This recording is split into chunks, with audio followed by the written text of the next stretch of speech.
democracynow.org, The War and Peace Report. I'm Amy Goodman. In the worst loss in 7 years, the Dow Jones fell 500 points Monday evening after a weekend of dramatic upheavals on Wall Street.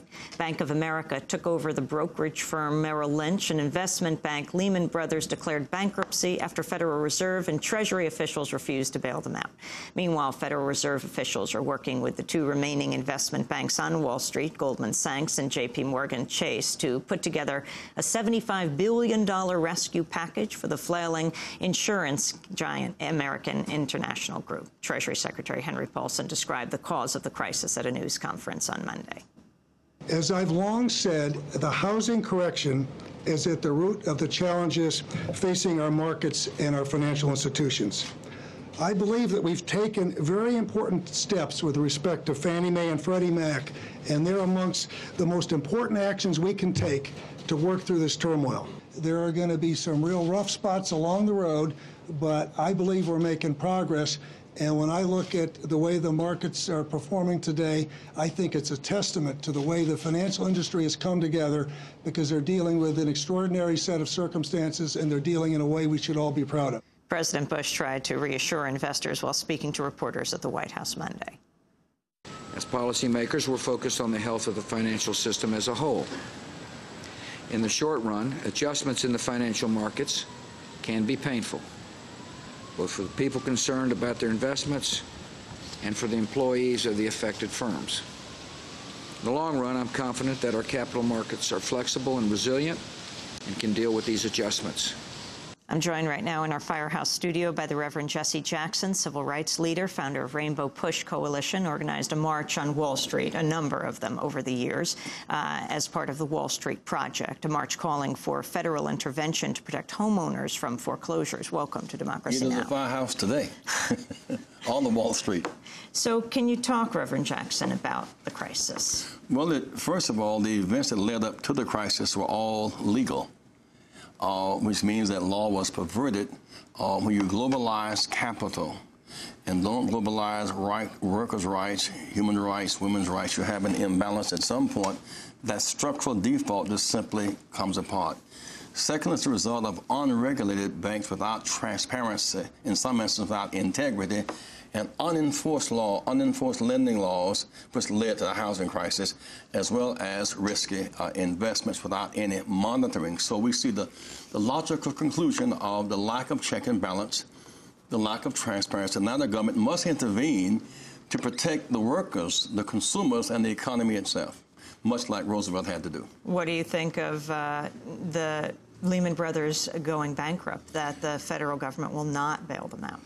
Well, it has to play some role, because it's not just Lehman Brothers, it's workers, it's homeowners, it's urban tax bases, it's education, it's healthcare, it's cars.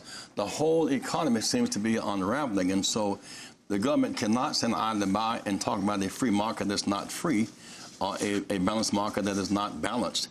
And so it is Lehman Brothers, and it is Merrill Lynch, and it is AIG. I mean, it's an unraveling process that requires real, strong presidential leadership. I wanted to read you a bit of Joseph Stiglitz, the Nobel Prize-winning economist, who wrote a piece called "The Fruit of Hypocrisy" in The Guardian. He said, houses of cards, chickens coming home to roost, pick your cliche, the new low in the financial crisis, which has prompted comparisons to the 1929 crash, is the fruit of a pattern of dishonesty on the part of financial institutions and incompetence on the part of policymakers.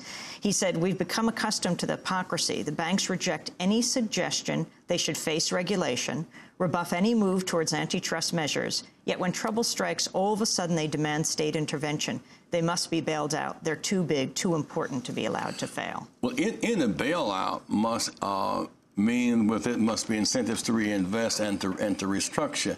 You know, it's interesting that you look at the Wall Street collapse and government policy that led to it. There must be corrective measures. That's part of what, when Roosevelt built in corrective measures after the great crash of the Great Depression, those corrective measures have largely been ignored or undermined or circumvented. And so now it's time for a kind of radical restructuring of banking laws, a restructuring of manufacturing laws, because the other imbalance, which is about exploitation, where you plants close, jobs leave, profits go up, wages go down. You go from GM, largest company in America, workers making $17 an hour 20 years ago with defined benefits, now to Walmart, the largest employer, workers making $7 an hour without health insurance. That whole pattern of exploitation has now run its course. Therefore, we need some radical restructuring measures. And it's not just about Lehman Brothers or Merrill Lynch. It's about the workers, the consumers, and the rippling effects of it upon the entire economy. We're talking to the Reverend Jesse Jackson. We'll be back with him in a minute. And then Tariq Ali. He's written a new book, The Duel, Pakistan on the Flight Path of American Power. Stay with us.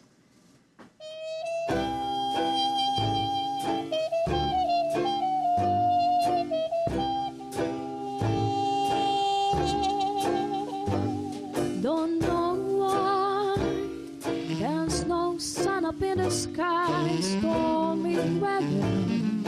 Since my man and I ain't together, keeps raining all the time.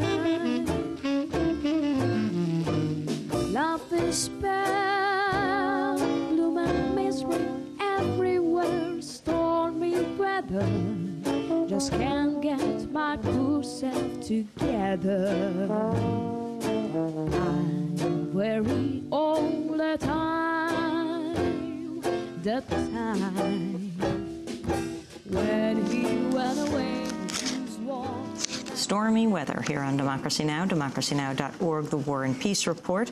I'm Amy Goodman. Our guest is Reverend Jesse Jackson, civil rights leader, founder of Rainbow Push Coalition. What does this have to do with the House foreclosures? Well, first of all, let me say this to you. Can you imagine now the press having to ask VP nominee Sarah Palin her opinion of Lehman Brothers and Merrill Lynch and the meltdown, as if that is an off-limits question, A. B, on the home focus of what we found was that these banks, without regulations and without a transparency, were able to do subprime targeting.